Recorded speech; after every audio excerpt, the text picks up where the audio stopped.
Well, here to share his thoughts is Brandon Harvath. He's the Chief Operating Officer of Christian Care Ministry, which operates Medi-Share. Brandon, it's good to talk with you again. So, in your opinion, will this legislation lower drug costs or raise them? Your thoughts? Yeah, Gary, I don't think there's any doubt it's going to raise them. And I'll just say again, the economic pressure and prices, whether it's at the grocery store, at the gas pump, it just doesn't seem to stop. I've got 7 kids. I know it very well. But this issue of cost for medication is a lot like the challenges we face with the cost of medical bills. There are so many factors that drive the cost of prescription medications. But I'll just start by saying that handing the keys over to HHS or to CMS to effectively legislate the price of drugs is just simply not the answer. In fact, it will ultimately cause price to go up.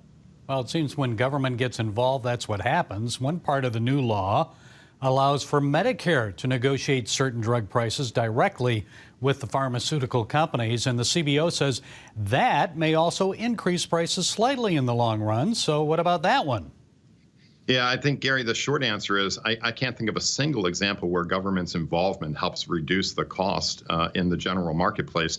You know, I had the privilege of leading a hospital system for a while, and I'll just say, why do you think it costs my former hospital system 10 times the amount to replace a simple light bulb than it does for you in your kitchen at home? And the short answer is regulation. Prices don't go down with regulation, they go up. And so regulation for, by the way, from non-elected agencies, it creates just an impossible environment for businesses to thrive in.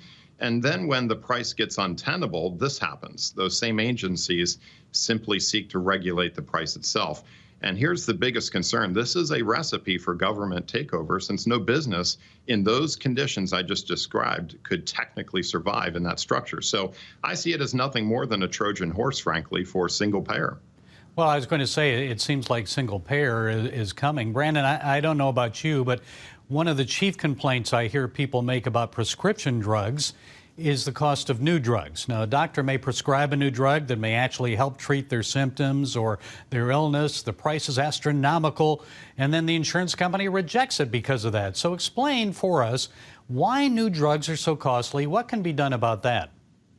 Yeah, well, we should back up and talk reform, because when you say new drugs, this is a pretty complicated topic to begin with. And too many drugs right now end up in this evergreen patent cycle. All right, so we should back up and discuss some of these challenges in the patent cycle itself. Pharma companies are abusing the system.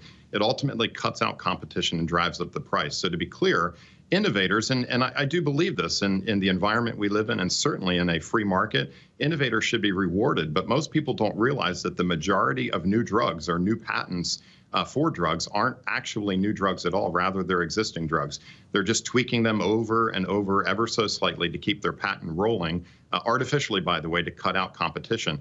You know, as an example, I'll just say research shows from the FDA's own records, 75% of patents from 2005 to 15 were actually all for existing drugs. And why is it then that some prescription drugs, let's say those that may cost $100 here in the USA, can be purchased in some countries overseas for, say, $5? Is it simply because, I just want to know, is it because Big Pharma knows that Americans can afford to pay more? Why that disparity in pricing? Yeah, this is another important point of reform that's really just needed, where, frankly, Americans need to vote with their feet. You know, don't let drug manufacturers negotiate lower prices internationally and then stick Americans with the bill for innovation. This happens all the time. They charge what they can get for it. The global market is complex. To be fair, there are market forces that grant some governments just better buying power, but there are also a large number of regulatory issues at play here that just artificially keep the prices higher domestically than they should be naturally. You might, even say, and maybe blame it on Americans and say, we're over-consuming drugs. But at the end of the day, Americans aren't necessarily over-consuming compared to other countries. Studies have shown this, but we do end up paying nearly twice as much because of regulation. Finally, many people believe that government intervention often makes matters worse. We've discussed that. So what can individuals do to reduce their drug costs?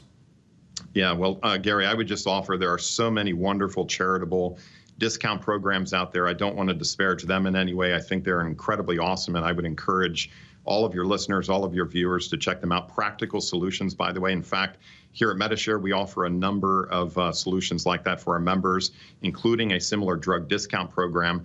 But you have to ask, why is that even necessary? And so I would encourage viewers to vote with their feet, right? Find ways to get those legislators to be held accountable for the regulation that, frankly, is just making pricing worse. Okay, Brandon Harvath, COO of Christian Care Ministries, which operates Medi-Share. Thank you, Brandon. We appreciate you providing those insights. Thank you, Gary.